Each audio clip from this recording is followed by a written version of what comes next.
Bonjour à toutes et à tous. Alors aujourd'hui, 3 avril 2025, je vais vous proposer un exercice sur les suites. Dans le descriptif de la vidéo, vous trouverez un polycopier en format PDF ainsi qu'un lien vers mon blog où vous pouvez trouver divers documents de maths expertes et de maths spécialité notamment. Si mon travail vous intéresse, n'hésitez pas à m'envoyer un petit pouce levé, ça m'encourage à continuer, moi qui suis à la retraite. Et puis, éventuellement, m'envoyer un message.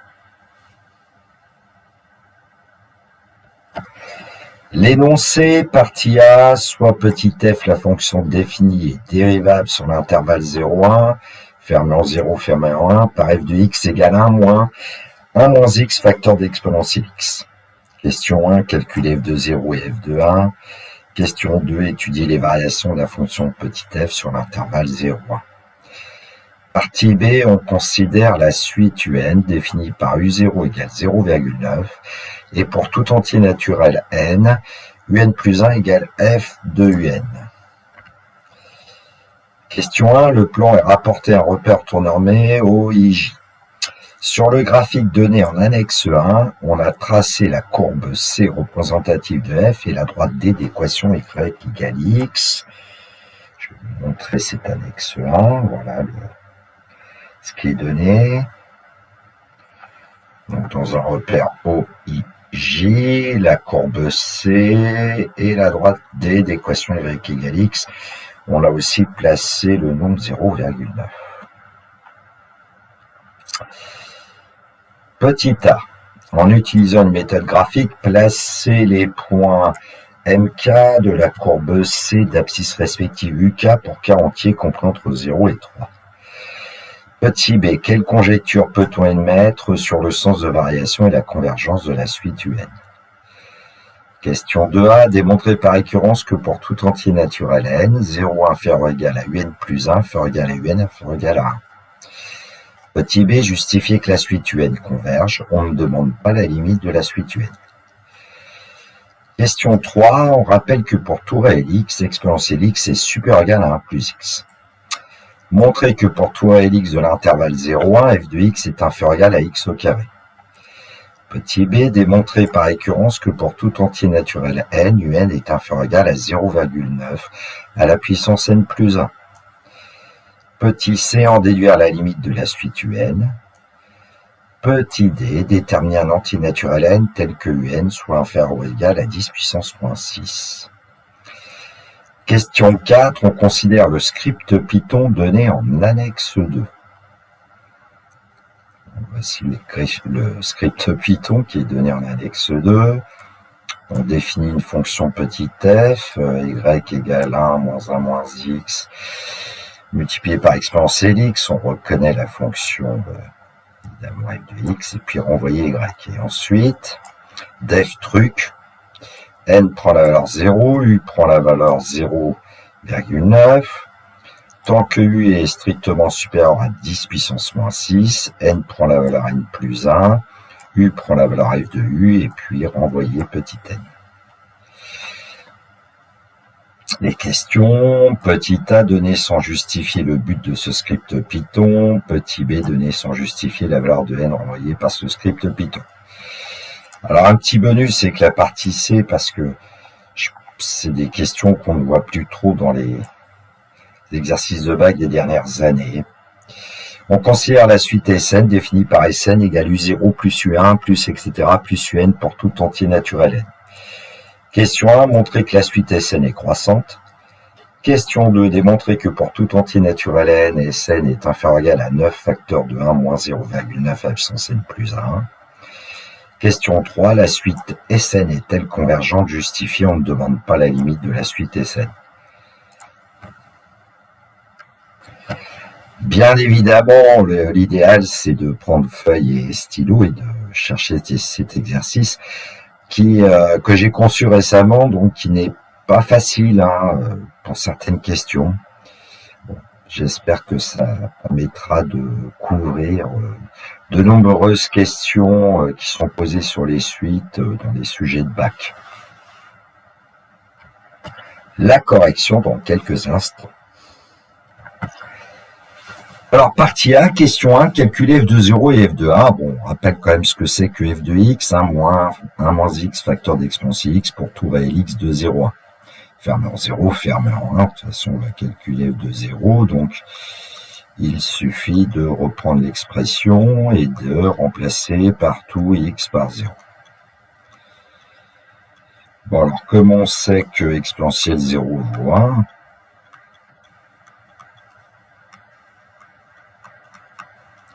on va obtenir 1 moins, et puis ici 1 moins 0, ça fait 1, donc 1 moins 1, et donc f de 0 égale 0.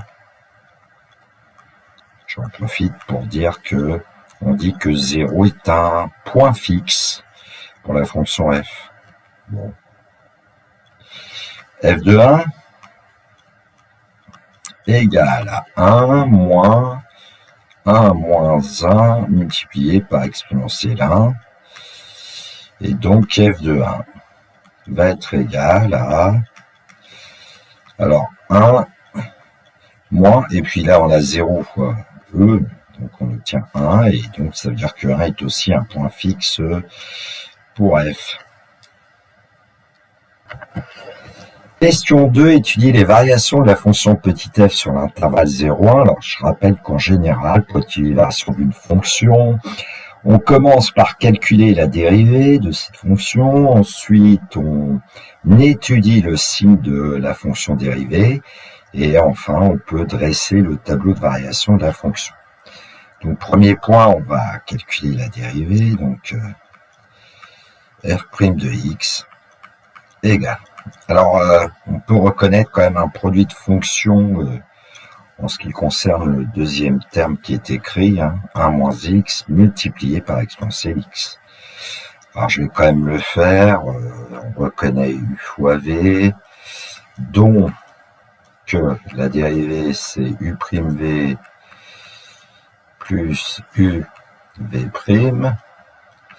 Ici on peut dire que u de x en fait est égal à 1 moins x, je vais écrire seulement u, u' c'est moins 1, v c'est exponentielle x, et donc v' c'est exponentielle x. Bon, du coup, on va pouvoir dériver 1 moins x exponentielle x. Bon, au départ, on a 1, mais la dérivée de 1, c'est 0. Alors, faire un tout petit peu attention, il y a un signe moins, et ensuite, on va appliquer la formule en écrivant u'v plus uv'. Alors, u' moins 1 multiplié par exponentielle x plus, eh bien, 1 moins x, c'est-à-dire u multiplié par v', et v' c'est aussi exponentielle x. Bon, donc, f' de x est égal à, alors il y a plusieurs façons de faire, mais bon. Allez, moins 1 exponentielle x va donner exponentielle x, moins 1 moins x exponentielle x. On va pouvoir placer exponentielle x en facteur. Alors je vais le placer derrière, vous pouvez le placer devant si vous trouvez que c'est plus simple. Et puis ici, exponentielle x était multiplié par 1 moins 1 moins x. Alors je vais l'écrire moins 1 plus x. Finalement, on trouve que f' de x est égal à x facteur d'exponentielle x. Alors, pour étudier ensuite le signe de la dérivée, on peut remarquer qu'exponentielle x est un nombre toujours strictement positif, donc f' de x aura le même signe que x. Allons-y, exponentielle x est strictement positif. Donc, f' de x a même signe que x.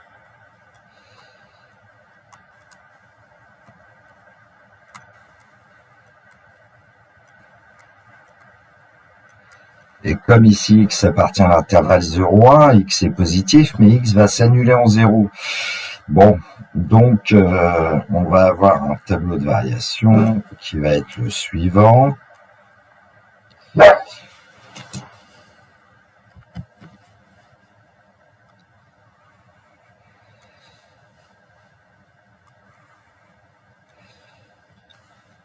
les valeurs de x entre 0 et 1, la dérivée f' de x qui s'annule en 0, et ensuite qui est du signe de x, donc strictement positif sur l'intervalle 0,1 ouvert en 0, fermé en 1.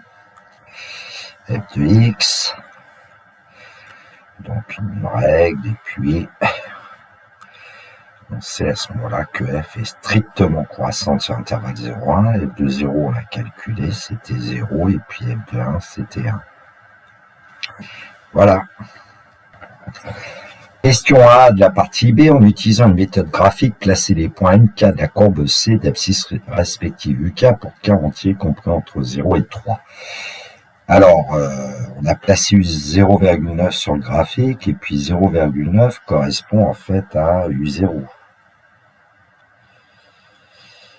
Bon, alors comme on a U0, en utilisant une verticale, alors je vais prendre bas du vert, en utilisant une verticale, en partant du point d'abscisse 0,9, on va rejoindre la courbe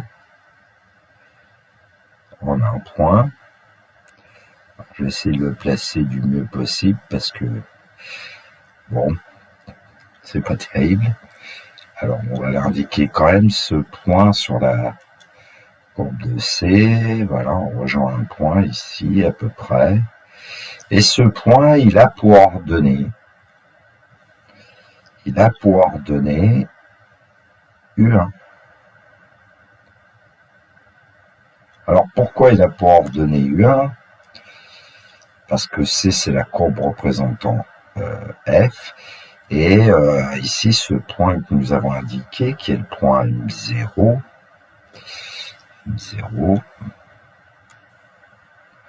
son abscisse, c'est U0,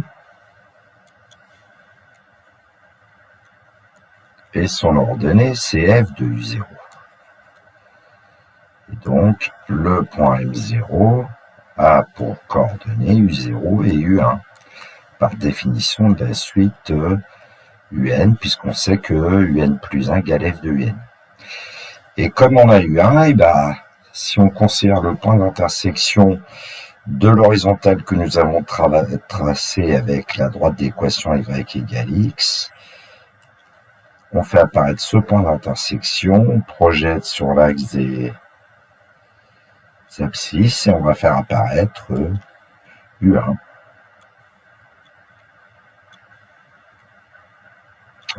Et on recommence. Alors c'est un tracé que j'appelais vertical. Avec une verticale, partant de l'axe abscisse, on rejoint la courbe, et avec une horizontale, en fait, on rejoint la droite. Bon, et ben, on continue.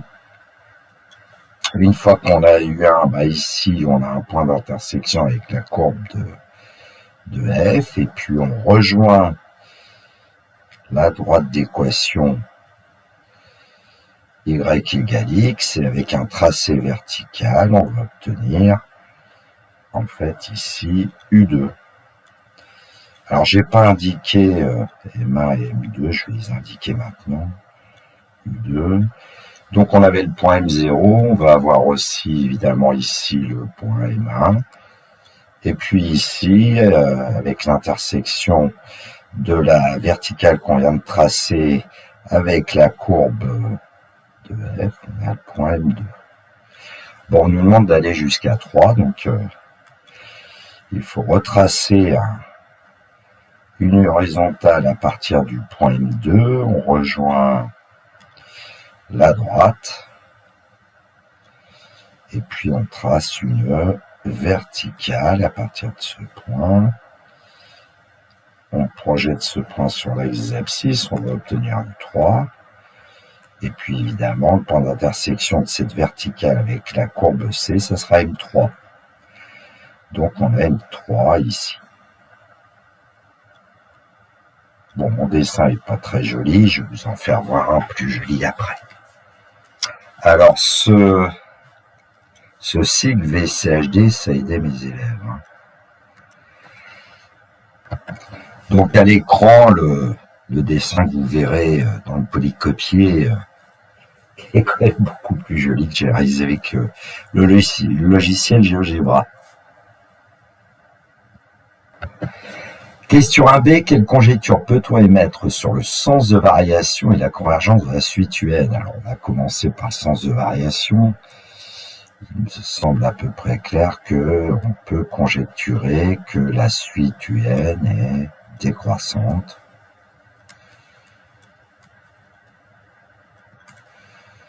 UN est décroissant puisque sur le graphique, quand on regarde l'axe des abscisses,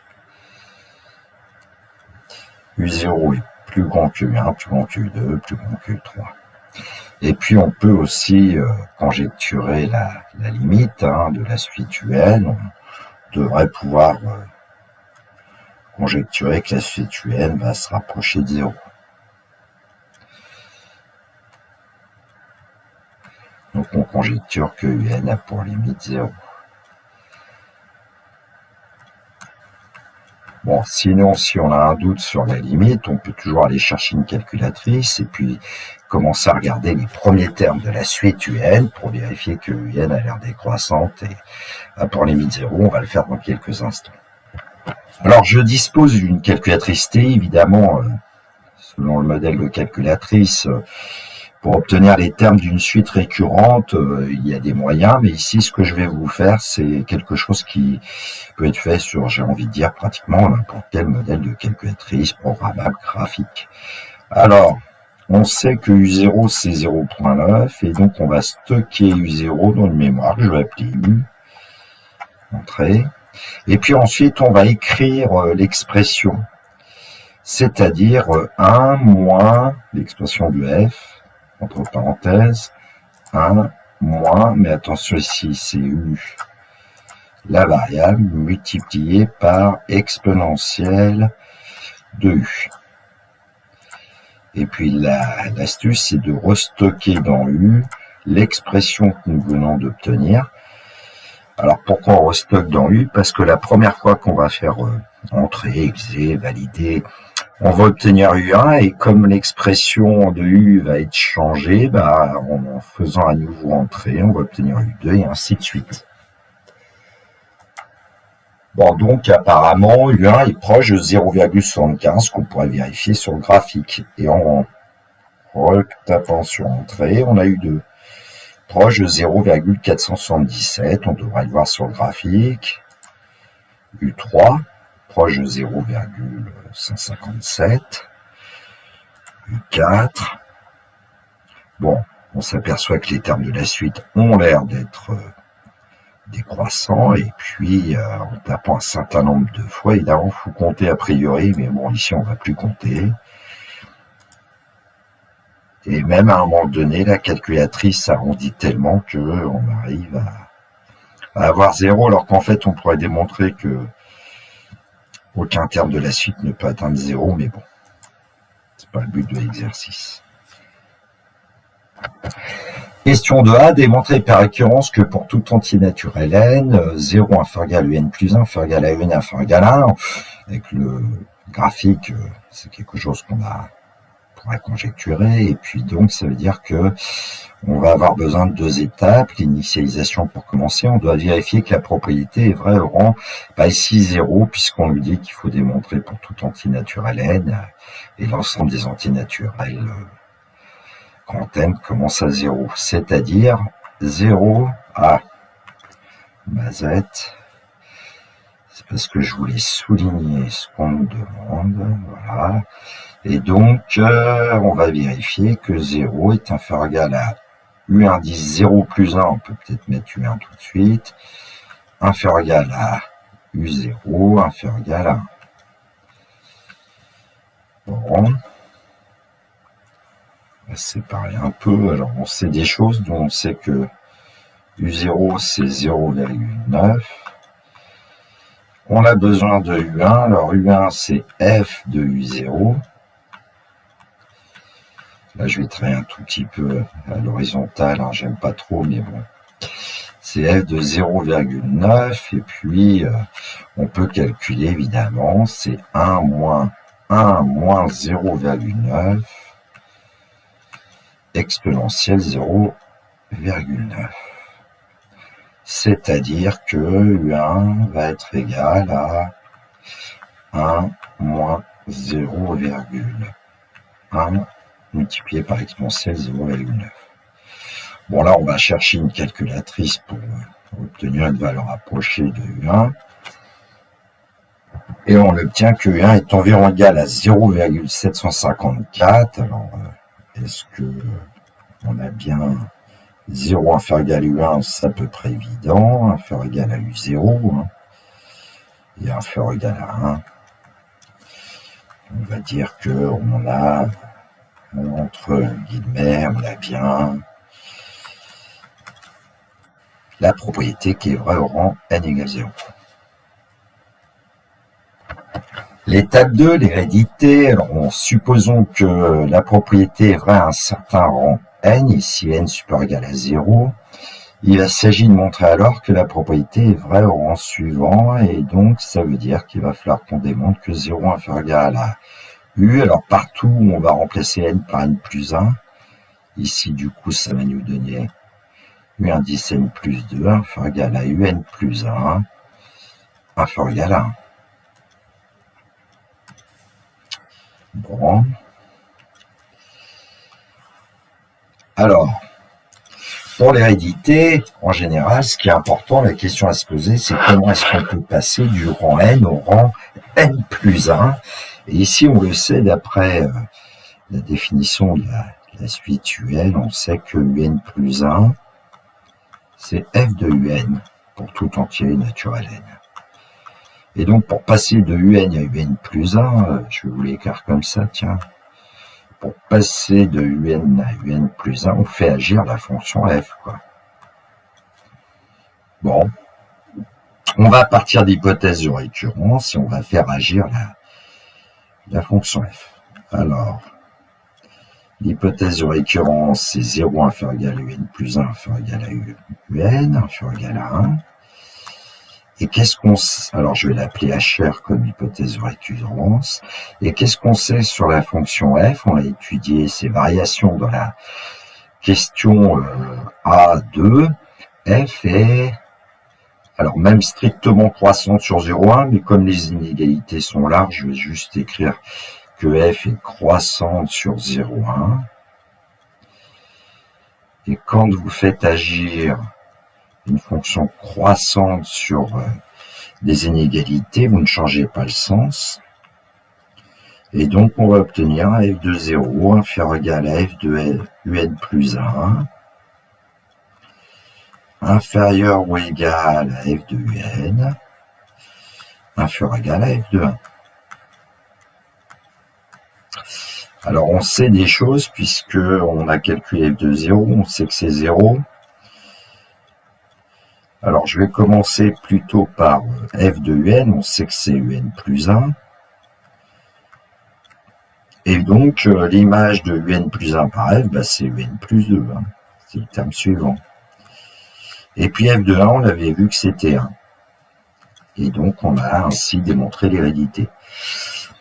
Alors, moi, dans la mesure où on écrit la question, je ne demandais pas forcément à mes élèves d'écrire une conclusion, mais si vous voulez écrire une conclusion, vous mettez que vous avez démontré par récurrence que pour tout entier naturel n, 0 inférieur égal à UN plus 1 inférieur égal à UN inférieur égal à 1. Alors, j'ai envie de vous dire, pour ceux qui sont scolarisés, prenez la rédaction de votre professeur, hein, c'est ce qu'il y a de mieux. Question 2b de la partie B, justifier que la suite UN converge, et on dit qu'on ne demande pas les limites de la suite UN.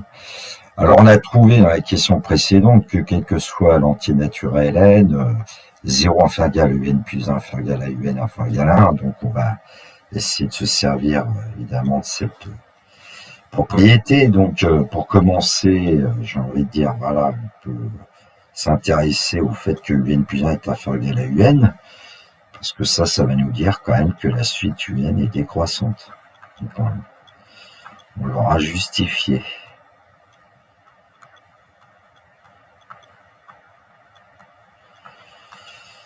Donc, la suite UN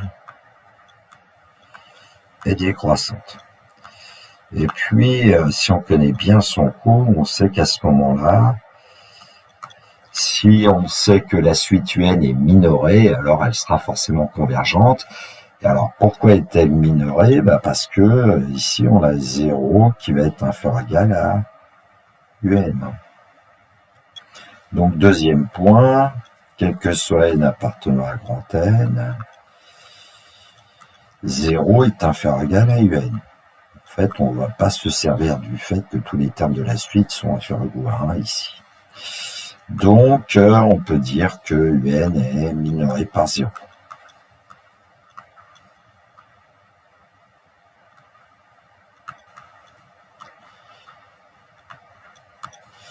Bon, d'après le théorème de convergence monotone, UN va être convergente.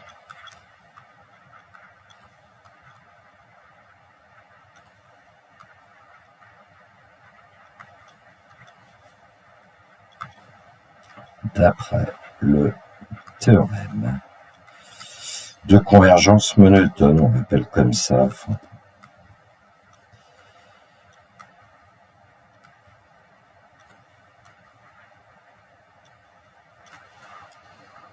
Je suis désolé pour mon écriture, c'est le stylo qui n'est pas très pratique. Voilà, on fait avec les moyens du bord. Question 3, on rappelle que pour tout réel x, l'exponentielle x est supérieur ou égal à 1 plus x, montrer que pour tout réel x de l'intervalle 0,1, f de x est inférieur ou égal à x au carré. Alors le rappel, je vais quand même vous en parler un petit peu finalement. Ça vient d'où? Ça vient du fait que quand vous avez la fonction exponentielle, on va tracer une courbe approximative. Bon, on sait que l'exponentielle de 0, c'est 1. Et donc, quand vous tracez la courbe de la fonction exponentielle,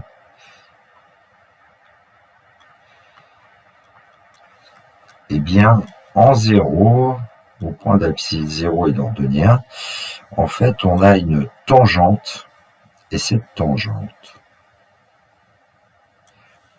on va tracer comme ça, avec une petite flèche, autrefois c'est ce qu'on faisait, nous, quand j'étais élève. Et cette tangente, là j'ai pas très bien tracé, bon, je suis désolé.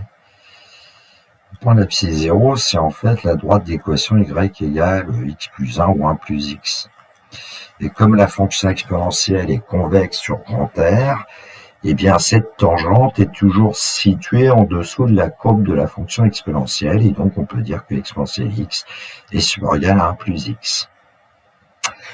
Bon, nous il s'agit de montrer que pour tout réel x de l'intervalle 0,1, f de x est inférieur ou égal à x au carré. Donc je vais considérer un réel x de l'intervalle 0,1, fermé en 0, fermé en 1, quelconque. Et puis on va essayer de démontrer que f de x est inférieur ou égal à x carré. On va quand même rappeler ce que c'est que f de x pour essayer d'avoir des idées. Et d'après le rappel, on nous dit que exponentielle x est supérieur ou égal à 1 plus x. Alors c'est ce qu'on va essayer d'utiliser ici. Bon, je vais partir du rappel, exponentielle x est supérieur ou égal à 1 plus x. Et à ce moment-là, on va multiplier par 1 moins x, par exemple. Mais attention, 1 moins x, faut connaître son signe pour voir si on garde ou si on change le sens des inégalités. Alors ici, comme x appartient à l'intervalle 0,1, c'est à peu près clair que 1 moins x est positif. Alors x est compris entre 0 et 1. Et donc, voilà, vous transposez, vous prenez cette inégalité-là, vous allez avoir 0 qui est inférieur ou égal à 1 moins x.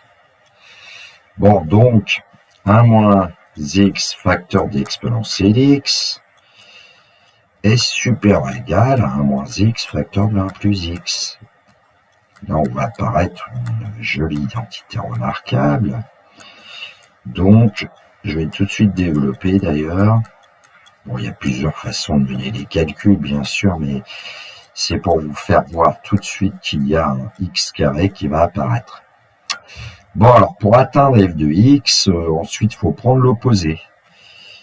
Et donc l'opposé, quand on prend l'opposé, c'est multiplié par moins 1 qui est un nombre strictement négatif, donc il va falloir changer le sens des inégalités.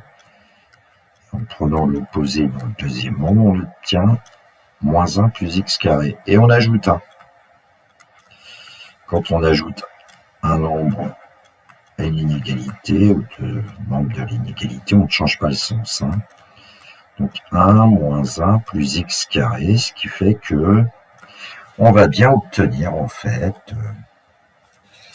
f de x dans le premier membre, et puis dans le deuxième membre, on obtient x au carré, donc on a démontré ce qu'il fallait. Question B3b, démontré par occurrence que pour tout entier naturel n, un est inférieur ou égal à 0,9 à la puissance n plus 1. Alors c'est assez rare qu'il y ait deux démonstrations par occurrence dans un sujet, mais ici je pouvais pas trop l'éviter. Alors étape 1, initialisation, vérifions que U0, on place n par 0, est inférieur ou égal à 0,9 à la puissance 0 plus 1. On peut écrire tout de suite 1. Bon, qu'est-ce qu'on sait sur U0 ? Alors U0, on sait que c'est 0,9. Donc U0 est égal en fait à 0,9 à la puissance 1, mais ça veut bien dire que si c'est égal, c'est que U0 est inférieur ou égal à 0,9 à la puissance 1. Étape 2, hérédité. Supposons que n est inférieur ou égal à 0,9 à la puissance n plus 1. Pour un certain entier n supérieur ou égal à 0, montrons alors que la propriété est vraie au rang suivant, c'est-à-dire un plus 1 doit être inférieur ou égal à 0,9. On remplace n par n plus 1, donc ça va nous donner n plus 1 plus 1, c'est-à-dire n plus 2. Bon, voilà ce qu'il faut essayer de démontrer. Bon, et toujours le même principe, comment peut-on passer du rang n au rang n plus 1, comment peut-on passer de un à n plus 1, alors on sait que c'est en faisant agir la fonction f.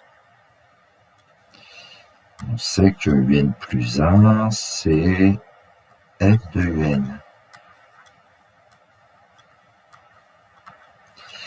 Alors, on va partir de un inférieur ou égal à 0,9 à la puissance n plus 1, l'hypothèse de récurrence.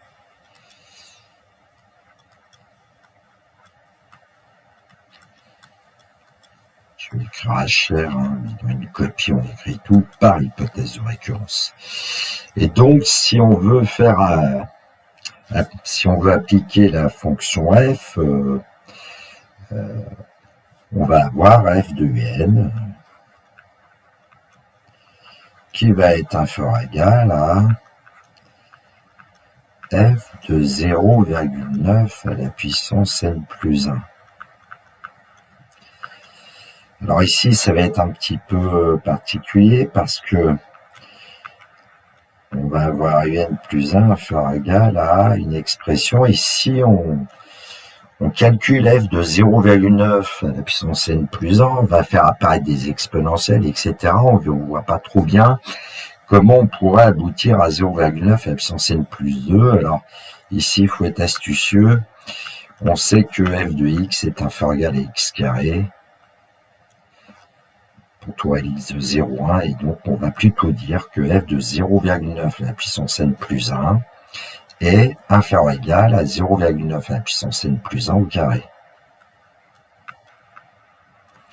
Et 0,9 à la puissance n plus 1 au carré, c'est 0,9 à la puissance 2 fois n plus 1, entre parenthèses n plus 1, donc n plus 2, n plus 2.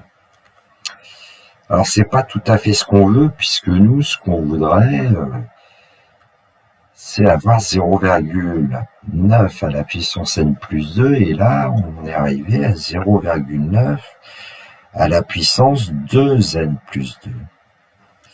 L'exposant 2n plus 2 à comparer avec l'exposant n plus 2. Alors, 2n plus 2, il est plus grand ou égal à n plus 2, c'est à peu près clair, et donc on va voir qu'on peut aboutir. Donc j'ai réécrit tout en haut et un plus 1 inférieur égal à 0,9 absence de n plus 2 et nous on veut à la fin obtenir un plus 1 inférieur égal à 0,9 absence n plus 2. Bon, ça me semble clair que n plus 2 est inférieur égal à 2n plus 2, hein, sinon vous dites que n doit être inférieur égal à 2n, du coup n supérieur égal à 0, ce qui est vrai. Et puis dans ce cas-là, comme la suite 0,9 à la puissance n, eh bien on sait qu'elle est décroissante, et même strictement décroissante. Comme cette suite est décroissante, ça veut dire que, 0,9 à la puissance 2n plus 2 va être inférieur ou égal à 0,9 à la puissance n plus 2. Et donc un plus 1 va bien être inférieur ou égal à 0,9 à la puissance n plus 2. Peut-être un petit schéma si vous voulez, je vais vous le faire après. Voilà, un petit schéma peut-être pour vous convaincre vraiment, c'est que quand n est égal à 0, n plus 2 et 2n plus 2 sont égaux à 2, donc ils sont confondus, mais sinon, n plus 2 est toujours strictement inférieur à 2n plus 2, en tout cas pour n supérieur égal à 1. Et comme la suite un est, 0,9 à la puissance n est décroissante, bon, si je représente l'image de 0, c'est 1, ici vous allez obtenir en ordonnée 0,9 à la puissance n plus 2, qui va bien être plus grand que 0,9 à la puissance de n plus 2.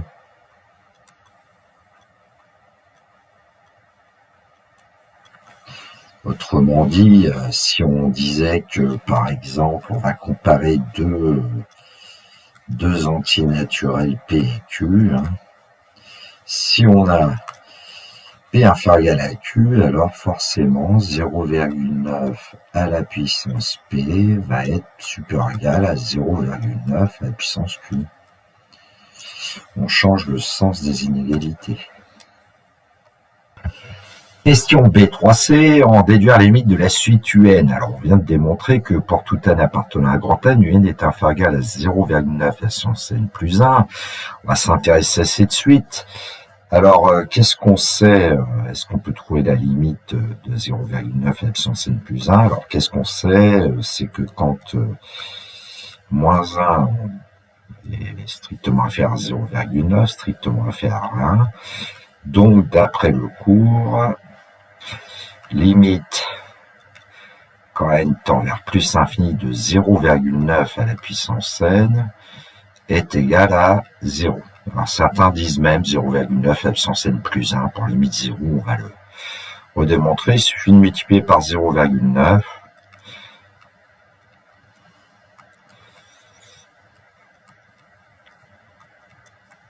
pour atteindre 0,9 à la puissance n plus 1. Et 0,9 fois 0 donne 0, et donc on a bien la limite quand n tend vers plus l'infini de 0,9 à la puissance n plus 1 qui vaut 0.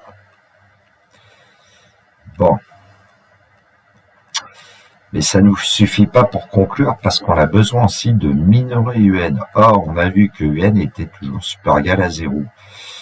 Et donc, on a aussi la limite finalement de la suite constante nulle quand n tend vers plus infini qui vaut 0.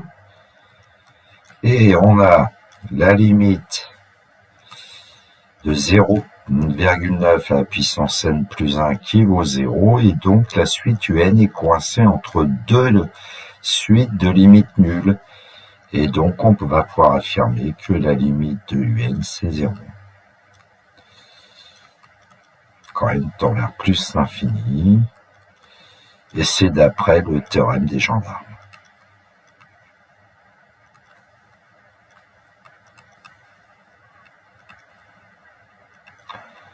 Bon, comme ça, on a revu un peu le théorème des gendarmes.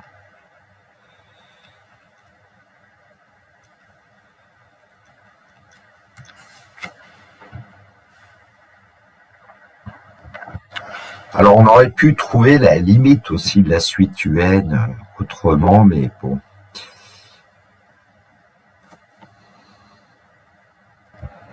Question 3D, détermine un entier naturel n tel que n soit inférieur ou égal à 10 puissance moins 6. Ce genre de questions, on ne les voit plus dans les derniers sujets de bac des dernières années. Mais bon, je vais en parler quand même. Quel que soit n appartenant à grand N, on a vu dans cette question 3 que un est inférieur ou égal à 0,9 à la puissance n plus 1. Et donc, si on veut que un soit inférieur ou égal à 10 puissance moins 6, bah, ça va être vrai dès que, eh bien, si 0,9 à la puissance n plus 1 est inférieur ou égal à 10 moins 6, ça sera vrai.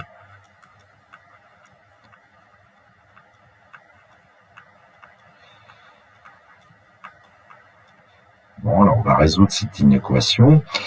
L'inconnu petit n est en exposant, là, donc on va faire intervenir le logarithme népérien, puisqu'on a affaire à deux nombres strictement positifs, 0,9 à puissance n plus 1 et 10 puissance moins 6. Et on ne change pas le sens, puisque la fonction ln est strictement croissante sur l'intervalle 0 plus infini ouvert en 0. Donc ça sera vrai dès que, par propriété algébrique du logarithme népérien, n plus 1, facteur de ln de 0,9 est inférieur ou égal, alors on peut garder ln de 10 puissance moins 6 ou dire que c'est aussi moins 6 ln de 10 par propriété algébrique du logarithme népérien.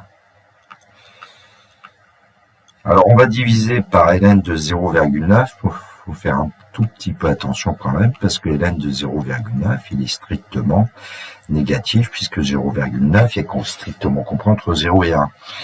Et donc, en divisant par ln de 0,9, on va changer le sens de l'inégalité.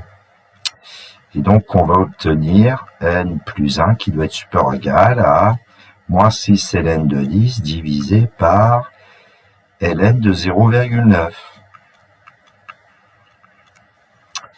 Bon. Alors, je vais gommer là, et donc je vais dire que n doit être supérieur ou égal à moins 6 ln de 10 divisé par ln de 0,9 moins 1. On cherche une valeur approchée du deuxième membre.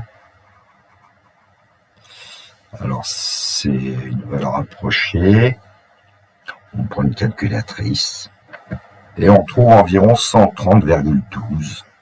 Et donc, notre inégalité va être vraie dès que n est supérieur ou égal à 131, puisque n est un nombre entier que 130,12 est compris entre 130 et 131. Et donc, pour répondre à la question posée, déterminer un entier naturel n tel que un est inférieur ou égal à 10 puissance moins 6, on peut dire par exemple pour n égale 131.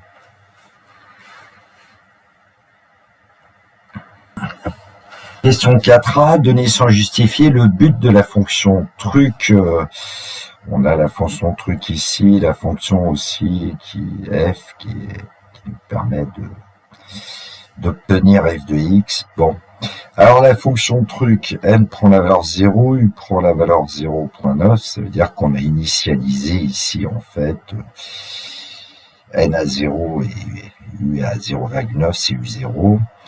Tant que u est plus grand que 10 puissance moins 6, alors on va forcément rentrer dans la boucle tant que, puisque la valeur initiale de u c'est 0,9.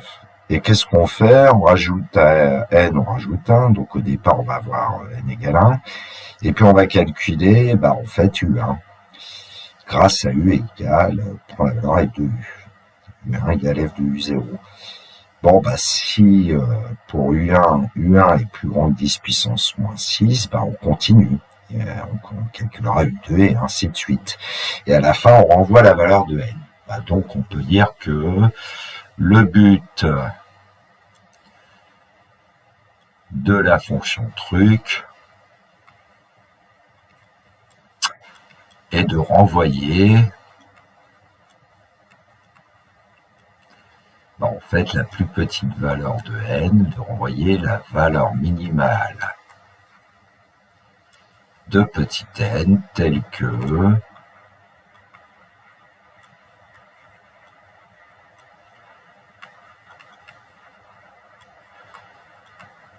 Alors, on sort de la boucle à quelles conditions? Quand UN est inférieur ou égal à 10 puissance moins 6. Et ça va arriver puisque la suite UN est décroissante et qu'elle converge vers 0. Donc, à partir d'un certain rang, forcément, UN va être inférieur ou égal à 10 puissance moins 6. Déjà, nous, à une question précision, on a vu que pour n égale 131, c'était vrai, mais bon, on peut espérer que ça soit pour avant 131. Question 4b, donner sans justifier la valeur de n renvoyée par la fonction truc. Alors bien évidemment, si on a une calculatrice où on peut programmer en langage Python, on peut essayer évidemment de l'utiliser, ou bien d'utiliser ce que j'avais fait tout à l'heure sur la calculatrice et compter à partir de quelle valeur de n on a UN inférieur ou égal à 10 puissance moins 6. Donc je rappelle comment on avait procédé, on avait placé 0.9 dans la variable u et ensuite on avait écrit en fait f de u qu'on stocke dans u et on va compter. Bon. Entrée pour u1, c'est pas un nombre inférieur ou égal à 10 puissance moins 6, u2 non plus, u3 non plus, U4 non plus, U5 non plus, parce que c'est 9,5 10 puissance moins 5. Et puis, pour U6, on obtient environ 4,59 de 4, 10 puissance moins 9, là, ça marche. Donc, la réponse est n égale 6. Donc, réponse n égale 6. Bon, si on voulait un petit peu justifier, on dirait que on donne une valeur approchée de U5, une valeur approchée de U6, et on a U5 qui est plus grand que 10 puissance moins 6 qui est plus grand que U6.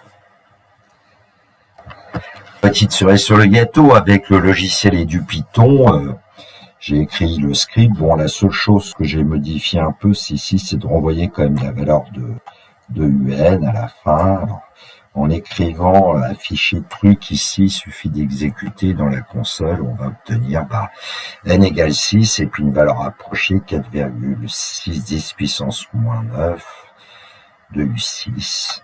Voilà.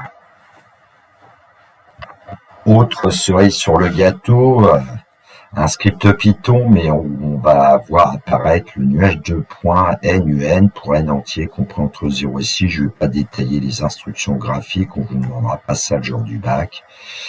Donc je vais exécuter et puis on va voir apparaître le graphique de manière un peu dynamique. Toutes les 0,5 secondes, il y a un point qui apparaît. Et puis, j'ai tracé en vert ici la droite d'équation y égale 10 puissance moins 6. Évidemment, 10 puissance moins 6 est tellement proche de 0 qu'on a l'impression qu'on est à 0, mais on est un petit peu au-dessus. Et donc, U0 est U0 est supérieur strictement à 10 puissance moins 6, U1 aussi, U2, U3, U4. Alors U5, on commence à avoir peut-être des doutes, mais en fait, il est quand même strictement supérieur. Et puis, on a U6 qui est strictement inférieur à 10 puissance moins 6. J'ai symbolisé par un point rouge. Voilà, et puis quand on ferme le graphique dans la console, on va retrouver évidemment ce que j'ai fait tout à l'heure. Partie C, question 1, montrer que la suite SN est croissante. Alors on sait que pour tout n de grand N, SN c'est U0 plus U1 plus etc. plus UN. C'est-à-dire en fait sigma depuis k égale 0 jusqu'à k égale n de UK. Bon, il y a combien de termes? Je conseille toujours à mes élèves de les compter parce que parfois ça intervient. U1, on en a un, U2, etc. Jusqu'à n, on a n termes et aussi U0. Donc attention, ici il y a n plus un terme. Bon, Sn plus 1, du coup, aura n plus 2 termes ici. Sn plus 1, c'est U0, plus U1, plus U2, plus etc. Plus UN, et on doit ajouter le terme UN plus 1. Bon, alors, qu'est-ce qui va se passer, évidemment, ici, si je mets entre parenthèses U0 plus U1 jusqu'à UN, on retrouve Sn. Bon, ça nous dit que Sn plus 1, en fait, c'est Sn plus UN plus 1. Et on sait qu'en général, pour montrer qu'une suite est croissante, Comme la suite Sn ici, il s'agit de comparer Sn et Sn plus 1. Alors, parfois on effectue la différence, bon, pourquoi pas, Sn plus 1 moins Sn est égal à un plus 1, et on utilise le signe de la différence, et on sait que un plus 1 est positif. On a démontré que tous les termes de la suite n étaient positifs à une certaine question. On peut faire référence à la question. Donc, Sn plus 1 moins Sn est positif. Et donc, la suite Sn est croissante.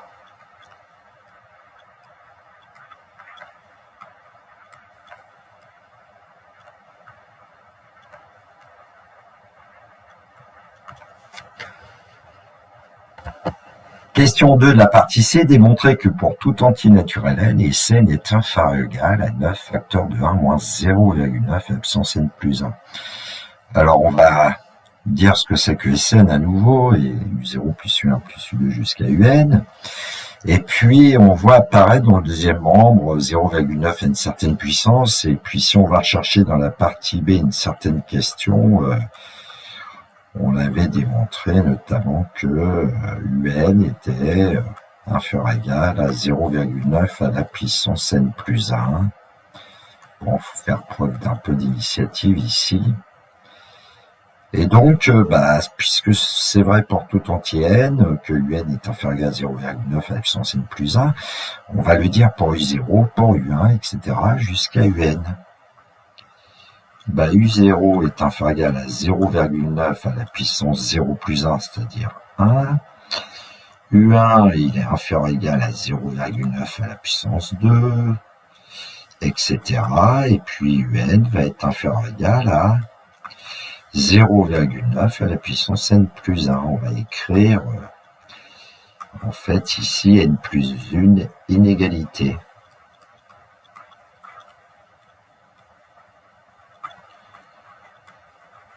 Et comment on peut obtenir Sn? C'est en ajoutant u0, u1 et un.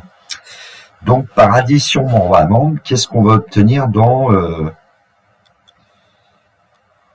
grâce à u0, u1, un qu'on va ajouter, eh bien, on va obtenir Sn ici.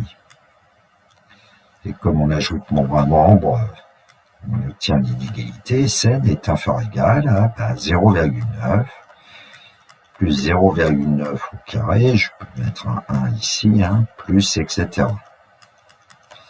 Plus 0,9 à la puissance n plus 1. Et là, on s'aperçoit qu'on a, dans le deuxième membre, la somme de termes consécutifs d'une suite géométrique de raison 0,9, deux premiers termes 0,9, et il y en a n plus 1 termes. Alors, soit on connaît cette formule, ou bien, si on ne connaît pas, on peut quand même s'en sortir. Il suffit de mettre 0,9 en facteur. Et ce qui fait que Sn va être inférieur ou égal à 0,9 multiplié par 1 plus 0,9 plus, etc., plus 0,9 à la puissance n. Et dans la parenthèse, il y a toujours n plus 1 terme. Et donc, Sn va être inférieur ou égal à 0,9. Et là, on fait intervenir la formule, plus Q, plus, etc., plus Q puissance n. Et depuis la classe de première, on sait que c'est, par exemple, au dénominateur 1 moins 0,9 et au numérateur 1 moins 0,9 à la puissance le nombre de termes, c'est-à-dire n plus 1. Comme ça, on a revu un peu les sommes de termes consécutifs d'une suite géométrique. Alors, en regroupant 0,9 à z, en regroupant 0, je prends une autre couleur rouge, pardon, un petit coup de rouge, si je mets film à la personne, dit mon papa. En regroupant 0,9 divisé par 1 moins 0,9, c'est 0,9 divisé par 0,1, on va obtenir en fait le résultat.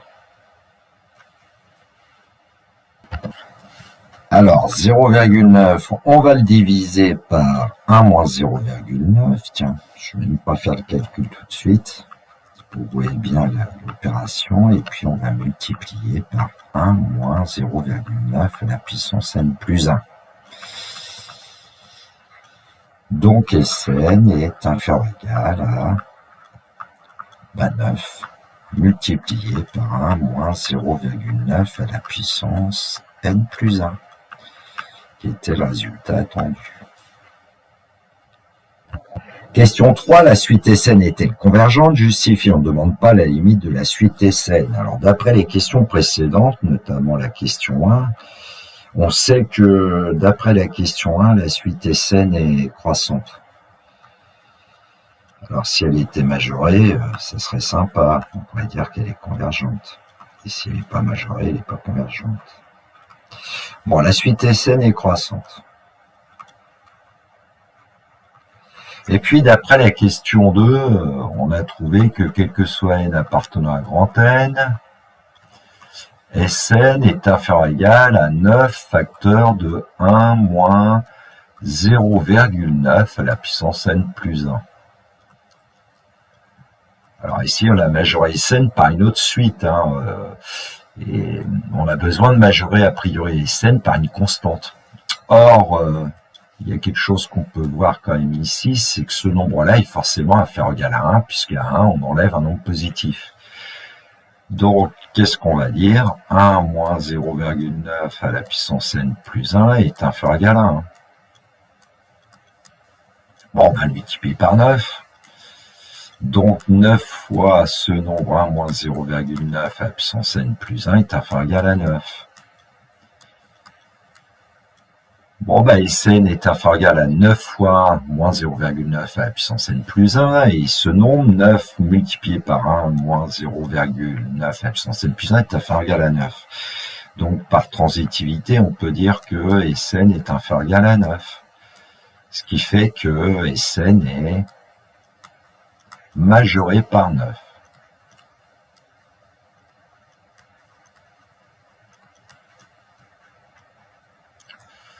Bon, la rédaction, je vais vous faire qu'à l'oral ici. La suite Sn est croissante et majorée, donc la suite Sn est convergente.